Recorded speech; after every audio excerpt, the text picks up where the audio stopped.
علیہ وآلہ وسلم، یا چمار کو بھی کہا جاتا ہے اشرف المخلوقات۔ شاہ اسماعیل شہید عقیدہ رکھتے ہیں کہ اشرف المخلوقات محمد الرسول اللہ صلی اللہ علیہ وسلم ہیں، لیکن جب ہوتا ہے آپ کہتے ہیں کہ یہاں مقابلہ نہیں تھا، آپ الفاظ دوبارہ پڑھیں دیکھیں اس میں کیا الفاظ ہیں۔ کہتے ہیں ہر مخلوق بڑا ہو یا چھوٹا وہ اللہ کی شان کے آگے، اللہ کی شان کے آگے مقابلہ اللہ سے ہے۔ نبی کا مقابلہ اللہ سے ہے، اللہ کے مقابلے میں نبی کی شان بہت کم ہے۔ وہ خالق ہے، یہ مخلوق ہے، وہ رازق ہے، یہ مرزوق ہے، یہ عابد ہے، وہ معبود ہے، زمین و آسمان کا فرق ہے۔ اور وہ اس لیے آپ کو سمجھا رہے تھے، دوسری مثال بھی میں دے دوں۔ آپ نے کہا تھا کہ یہ اللہ کے ساتھ مقابلہ نہیں، الفاظ ہیں یہ کہ ہر مخلوق بڑا ہو یا چھوٹا وہ اللہ کی شان کے آگے، اس کا معنی یہ ہے کہ مقابلہ اللہ سے ہو رہا ہے۔ دوسرا حوالہ جو آپ نے دیا تھا اس میں بھی سب انبیاء اور اولیاء اس کے روبرو، مقابلہ کس سے؟ اللہ سے۔ اللہ کے روبرو ہمارا یہ عقیدہ ہے، اللہ کے روبرو تمام مخلوق کی حیثیت کوئی نہیں ہے۔ اللہ کا مقام، اس کی حیثیت بہت بلند ہے، لیکن جہاں عزت اور مرتبے کا تعین تھا وہاں شاہ اسماعیل شہید نے اشرف المخلوقات محمد الرسول اللہ صلی اللہ علیہ وآلہ وسلم کہہ کر نبی کی شان کو مخلوق میں سب سے اونچا کر دیا۔ یہ حقیقت ہے جس کو آپ سمجھ نہیں رہے۔ اس کا معنی یہ ہے کہ شاہ اسماعیل شہید بھی گستاخ نہیں ہے۔ آپ نے سارم المسلول اٹھائی اور اس میں کہا کہ اس میں یہ بات ہے، پھر فتاوی نظریہ کا حوالہ آپ نے دیا کہ جی دیکھو انہوں نے لکھا ہے کہ اس میں کتاب و سنت کی بات ہے۔ ہمارے نزدیک قرآن اور حدیث حجت ہے، جو بات فتاوی نظریہ کی ہو یا کسی اور کی ہو، کتاب و سنت سے ٹکرا جائے ہم اس کی بات کو تسلیم نہیں کرتے۔ نبی اکرم صلی اللہ علیہ وسلم کا مقام اور مرتبہ کتاب و سنت کے اندر، جس کو آپ بھی مانتے ہیں، جس پر بحث کی ضرورت نہیں، مخلوق میں سے سب سے افضل ہے۔ آپ نے فرمایا لواء الحمد یوم القیامت بیدی، اللہ کی حمد کا جھنڈا قیامت کے دن میرے ہاتھ میں ہوگا، سب آدم سے لے کر آخری آدمی تک وہ میرے جھنڈے کے نیچے ہوں گے۔ یہ ہے ہمارا مسلک، یہ ہے ہمارا عقیدہ کہ ہم اللہ کے نبی کو اشرف المخلوقات سمجھتے ہیں۔ جب مقابلہ مخلوقات میں ہو اور جب رب سے مقابلہ ہو تو قرآن کی تو میں نے آیات پڑھی کہ اللہ کہتا میں تجھے دائیں ہاتھ سے پکڑ کر شاہراہ کاٹ دوں، تو نے یہ کیا کیوں ہے؟ لما ذنت لہم، تو نے اس کی اجازت کیوں دی ہے؟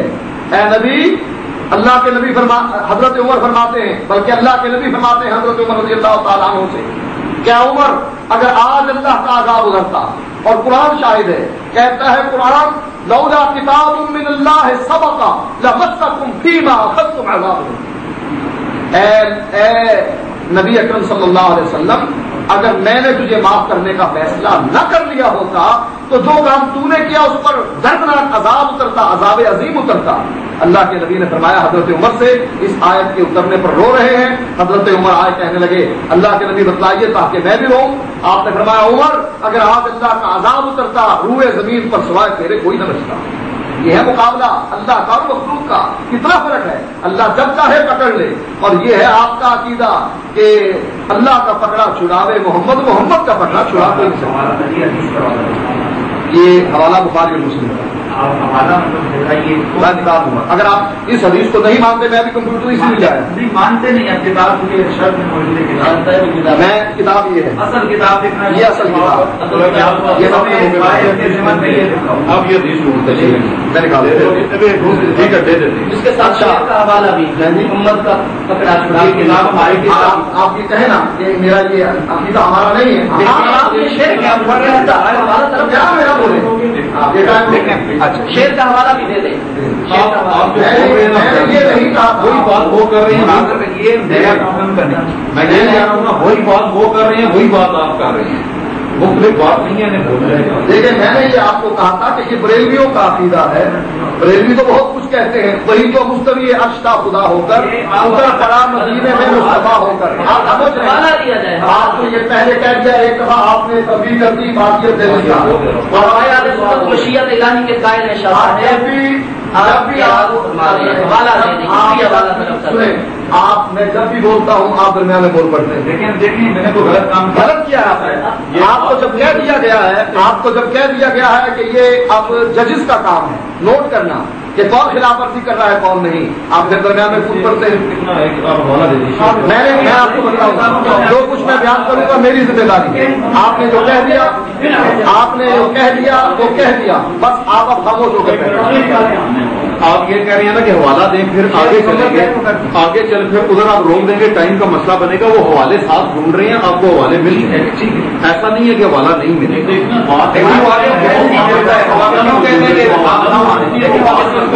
جان چھڑا رہے ہیں نہ مانے یا دوبارہ شہر نہ پڑے یا دوبارہ حوالہ ملے گا.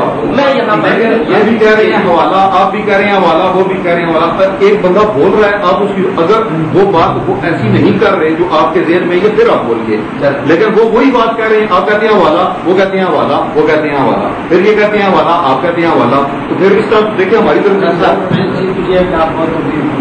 میرا خیال وہ بولنا اگر ان کے لیے ناجائز ہے تو آپ کے لیے بولنا بھی ناجائز نہیں. میرے بھائی یہ ناجائز نہیں ہے, میں انہیں خاموش کروا رہا ہوں, میں بول نہیں رہا. نہیں یہ آپ بیٹھ جائیں, آپ کی کوئی ضرورت نہیں ہے بولنے کی. میں آپ کو بھی بولنا نہیں میں بولوں گا.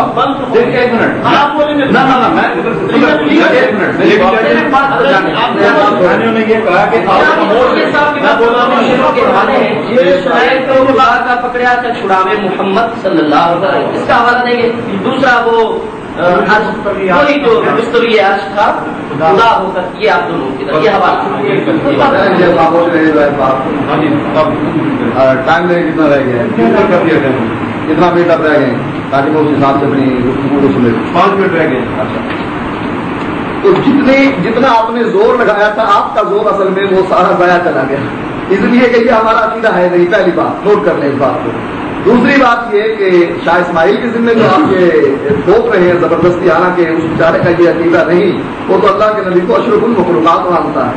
تیسری بات یہ کہ انہوں نے یہ بات کہی کیوں, انڈیا میں اتنا کفر پکا گیا تھا کہ جس کے لیے انہیں مجبور ہو کر توحید کو اتنی سختی سے بیان کرنے کی ضرورت محسوس ہوئی کہ انہوں نے یہ بات کہی کہ اس طریقے سے ان کو عقیدہ توحید سمجھایا جائے تب یہ مانیں گے. دیکھیے انڈیا میں حالت کیا تھی, یہ ایک کتاب چھپی ہے, اس میں کہتے ہیں کہ عبد القادر جیلانی کے بارے میں کہ منکر منکر نکیر کے سوالوں سے آپ نے کیوں کر فرصت پائی. آپ نے فرمایا یوں پوچھو کہ انہوں نے میرے سوالوں سے کس طرح رہائی پائی. پھر فرمایا سن اے اہل اللہ, جس وقت دونوں فرشتے میرے پاس آئے اور انہوں نے مجھ سے پوچھا مر ربوں کا یعنی تیرا رب کون ہے, میں نے کہا اسلام کا یہ طریقہ ہے پہلے سلام و مصافحہ کرتے ہیں بعد میں کلام اور مکالمہ کرتے ہیں. بغیر اسلام اور مصافحے کے باتوں کرنے کی کہاں رسم آئی ہے. یہ حوالہ میں اس لیے پیش کر رہا ہوں جج حضرات بھی نوٹ کر لیں کہ شاہ اسماعیل نے ان حالات میں تقویت الایمان کو لکھا کہ جس معاشرے میں اتنا بڑا کفر اور شرک موجود تھا ان کی اصلاح اتنی سختی سے ہی ہو سکتی تھی کہ اللہ کا مقام بہت اونچا دکھایا جائے جو کہ حقیقت میں موجود ہے, اور یہ جو مقام ہے نبی کا وہ اس حیثیت میں دکھایا جو واقعی اس کا مقام ہے.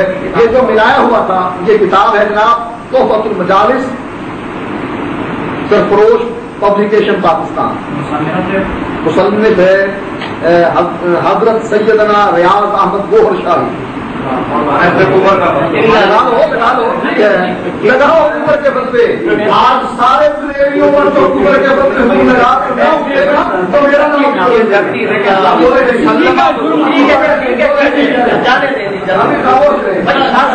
چھوٹ دے چکے ہیں اجازت چلے ہم دے چکے ہیں تو اس لیے آپ یہ کہتے ہیں پہلے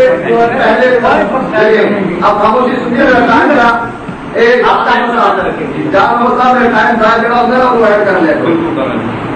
پہلے میں نے تذکرہ غوثیہ اٹھایا تھا اور چھاپی بھی بریلویوں نے ہے, مشتاق کارکر نے, اور ملفوظات بھی حضرت غوث علی شاہ کی ہیں. انہوں نے فتویٰ لگا دیا کہ احمد رضا صاحب وغیرہ نے اس کے بارے میں یہ فرما دیا.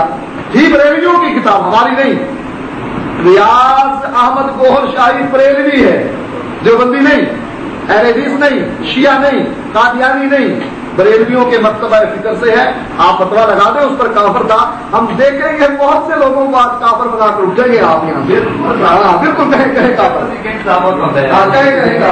تو اس آپ جہاں چلیں یہ میں یہ مسئلہ جج حضرات ذرا نوٹ کر لیں، میں یہ مسئلہ اس لیے نہیں بیان کر رہا کہ بریلویوں کی یہ کتاب ہے، میں مسئلہ اس لیے بیان کر رہا ہوں جو پہلے بیان کر چکا کہ جس